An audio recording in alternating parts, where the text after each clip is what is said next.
we talked about makeup in the workplace. And I said that women use makeup to enhance their sexual attractiveness. And man, you wouldn't believe the flack I got for that. And I said, well, the reddening of the lips, for example, and the rouging of the cheeks is not only a signal to mimic youth and fertility, but it's likely associated with mimicry of ripe fruit because our visual system evolved to detect ripe fruit. And if you look through any advertising, like any magazine, women's magazines in particular, the association between makeup and fruit is there in the imagery all the time. So, yes. and the flavor as well, for that matter. So, did I say something that I shouldn't have said? Am I wrong about that in some important way? Many people hear such comments and still maintain that, sure, while other people might be wearing makeup because it makes them more sexually attractive to men, I don't wear it for that reason. I only wear it because it's creative and fun and expressive. And I never hear any direct response to that other than, well, you're lying and you do it for men. But I would like to give a more nuanced response to that I think at the very least might offer new food for thought. And I hope you'll bear with me while I try to put it in a little bit of context, which I think is necessary, before finally getting into why I think there's so much confusion on why makeup is worn. I'm sure Jordan Peterson requires no introduction, but his guest, David Buss, is the author of a study called the 37 Culture Study, where he looked into these cultures in terms of mating preferences. And what he found can be boiled down into 4 main points. The first is that women from 36 of the 37 cultures valued good financial prospects more than men. The second is that men preferred younger mates. The third is that women valued earning potential and ambition more than men. And lastly, men valued youth, physical attractiveness, and chastity more than women. I do want to point out that for each of these conclusions, there is a possibility of confusing the preference of the given sex. What I mean by that is that if we take men preferring younger mates, for example, that is manifested in female behavior. So on the surface, that might seem like a preference that females have, but if we look deeper than that through the lens of sexual selection, we find that the reason why women have that behavior is not so much a preference by women to look younger as much as it is a preference of men to mate with younger women. And we can see that too when it comes to women valuing earning potential and ambition more than men, where it might on the surface seem as though men have that intrinsic desire to earn more and be ambitious. But when we ask ourselves why, again, we realize that the reason why men have that drive, that behavior, is because women selected for that based on their preference. As we all know through sexual selection, whatever behavior does not attract the opposite sex ends up getting phased out by extinction or just decreasing the amount of descendants that have that particular behavior. Let's watch David Buss describe one of the implications of sexual preference differences in the modern age. And indeed there are differences. So even things like physical attractiveness, it increases both male and female status, but it increases female status more than male status. Why? Well, what we argue is that, and this is one thing my 37 culture study showed, is that men place a greater priority on physical attractiveness, physical appearance, good looks. And it's not an arbitrary social construction. It's basically an evolved preference for fertility cues.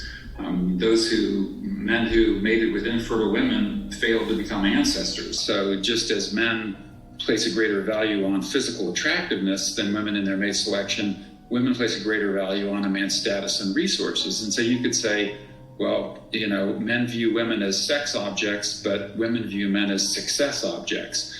And so they're both, forms of objectification, if you will, although I don't really like that term. It's just as it's harder for people who are at the bottom end of the things that people value. You were mentioning intelligence earlier, But if you're at the bottom end of attractiveness or success or status or resources, it's not a very pleasant position to be in. This point on the roots of maiden preferences, be it evolutionary or socially constructed, is one that leads me to the main idea that I would like to add to this discussion, which is my response to those who think that while others might be wearing makeup to be more sexually attractive, that they wear makeup for creativeness and fun and just expressing themselves. Let's start with the intuition that creativity and expressiveness is the reason why women wear makeup. If creativity were actually the primary motivator for wearing makeup, I think for one, we would see a lot more men wearing makeup. We would also see a lot more variance in how makeup is applied. Creativity is the exploration of the unknown. It is going towards the boundaries of what has been already done and trying to find novelties that one can bring to life. And that is almost anathema to what makeup is for almost everybody who wears makeup, because makeup is always applied in a very specific way. It's highlighting and diminishing the same features regardless of who is putting it on. If creativity were actually the case, I think we would see lipstick around the ears, eyeliner around the lips. We would have a lot more variety of colors as opposed to just different shades of pretty much the same colors. So that really goes against the notion that it is a creative desire that prompts certain women to put on makeup. This is an edit to what I said about creativity, because as I thought about it more, I realized that such a definition of creativity that only applies to things that are new and things that haven't been done before is too narrow a definition. So while there might be more of an explanation that can be found in the continuum of creativity as far as why makeup is worn, if replicating is on the far left and creating something completely new is on the far right, I do think majority of the use of makeup falls far more on the replicative side of that spectrum. So I have no doubt that fun and expressiveness is part of the reason why makeup is worn, but it feels too superficial of a reason. There's this saying that I think came from Goldman Sachs or something, which goes, everyone has two reasons for doing things, the real reason and the reason that sounds good. A lot of the time we are finding ourselves as the so-called press secretary of our behavior. We are looking at behavior that we don't understand what drives it and having to justify it because that feels like the sane thing to do, and we don't always get it right when we try to explain these behaviors. And I do think makeup is one of these things that falls into that category of behavior that is so artificial but still so intertwined with our DNA that it's very easy to miss the why. Let's use the analogy of eating, for example. That's as primitive and as fundamental a human behavior as it gets. And no one ever starts to eat because it nourishes us or it provides a certain vitamin or mineral. It isn't until we start to learn more about science and physiology and biology that we finally come up with these explanations that start to make sense. It's worth noticing that prior to these scientific discoveries or just learning about them, we only eat because it feels good. Cheesecake might be artificially made and our desire to eat it might be because it tastes good, but at the root of that is a deep biological desire to store food for a rainy day, a desire that is not intuitively obvious to us. So as cheesecake is to food, makeup is to beauty. So the point is, we are not always as aware of our motivators as we think. I strongly believe that the impetus for wearing makeup, trying to highlight these features that every other woman is trying to highlight, is not a matter of preference. It's not a matter of female preference. It's a matter of something that has attracted males through time immemorial that are being accentuated in order to continue to attract males. I should also emphasize that the point is not that the use of makeup is in itself a biological desire, because then that would imply that somehow even before there was makeup, there was a desire to put on makeup. Or rather, it's to say that the reason why makeup is so popular is because it enables women to satisfy a deep biological desire to attract mates. So social expectations might greatly fuel the widespread use of makeup as we know it, but such expectations did not just magically appear. They spawned off of our biological desire to attract. Just as men are so hungry to acquire resources and wealth in order to attract women, as artificial as those resources might be in this modern age. A reason for doing something need not be known, intentional, or learned to be a reason.